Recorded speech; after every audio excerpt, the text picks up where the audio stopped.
Hi everyone, congratulations, Module 1 and Assessment 1 are done and dusted. That must be a really great feeling, and I'm really looking forward to starting to read and mark all of your essays this week. As I mentioned in my email, you're going to be tempted to congratulate yourselves with a really big break. By all means have a small break, but then you need to get straight back into it. Remember that the choice is yours, this or this. This week, we're talking about language and literacy within the Australian educational context. So it sounds really scary, but Australian educational context just means education in Australian schools. So don't be scared by that term. While it's easy to assume that once you're a teacher you can do things your way, and to an extent you can, at the same time, as teachers, we're bound by rules for conduct and curriculum documents, and also by institutions and governing bodies, such as ASIQA, that's the governing body for early childhood standards, and ACARA, which is the Assessment and Reporting Authority, and also education departments, whether that's the public system, the Lutheran system, the Catholic system, or the independent system. They all want to have a say in how we go about doing things. And it's important to understand why we teach the way we do, why the curriculum is structured the way that it is, and which teaching strategies and methods research shows is best practice for educating young minds. In Module 1, we explored 6 different theoretical perspectives on language development. Last week, the learning materials really zeroed in on Piaget and Vygotsky. If you didn't get a chance to complete the readings that went into detail about their theories, I strongly recommend that you go back and read these, as these two theorists' perspectives actually underpin the curriculum documents in Australia. So it's important to understand what they believe about language development. But first, some definitions of literacy. Yes, that's right, definitions, as in more than one. There's a general definition of literacy in Australia. However, the Early Years Learning Framework, or the EYLF, and the Australian Curriculum, which we sometimes call the AC, define them slightly differently.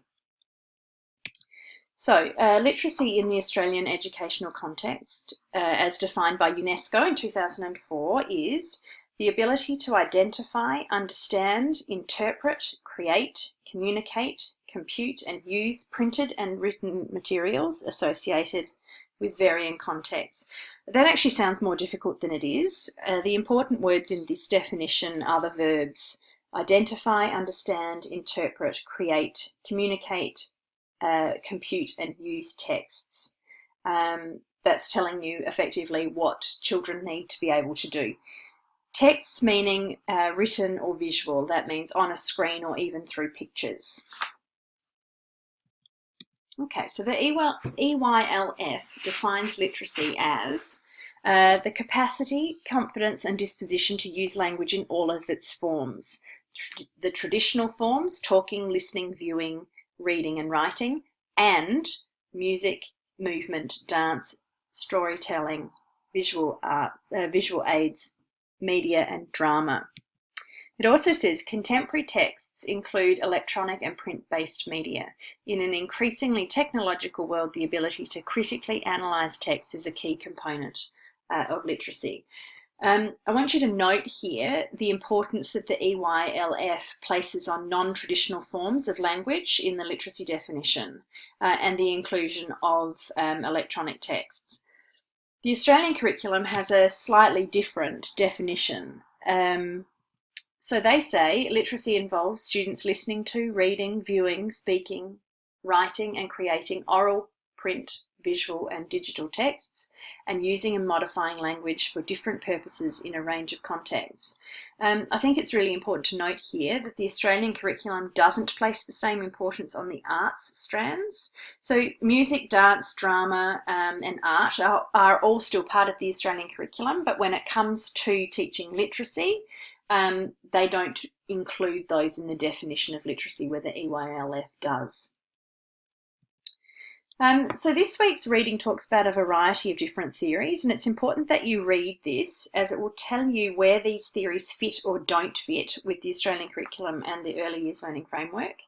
Now, pay particular attention to the information on the emergent perspective on page 7, as this perspective underpins both of those curriculum documents. So in short, what is the emergent perspective? The emergent perspective is based on the works of Piaget, hence why I want you to go back and have a look, and believes that literacy emerges from a very early age as children are immersed in literacy practices from birth.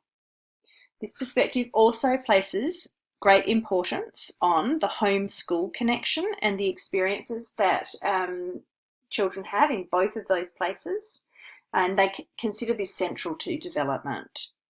It also sees early scribbles, contact with books at home and school as emergent writing and reading. There are some major supporters of this perspective. One of them is Marie Clay. There's also a man called Ken Goodman and another one called Frank Smith. Marie Clay in particular, who's a New Zealander, has had a large influence on ideas of literacy development in Australia.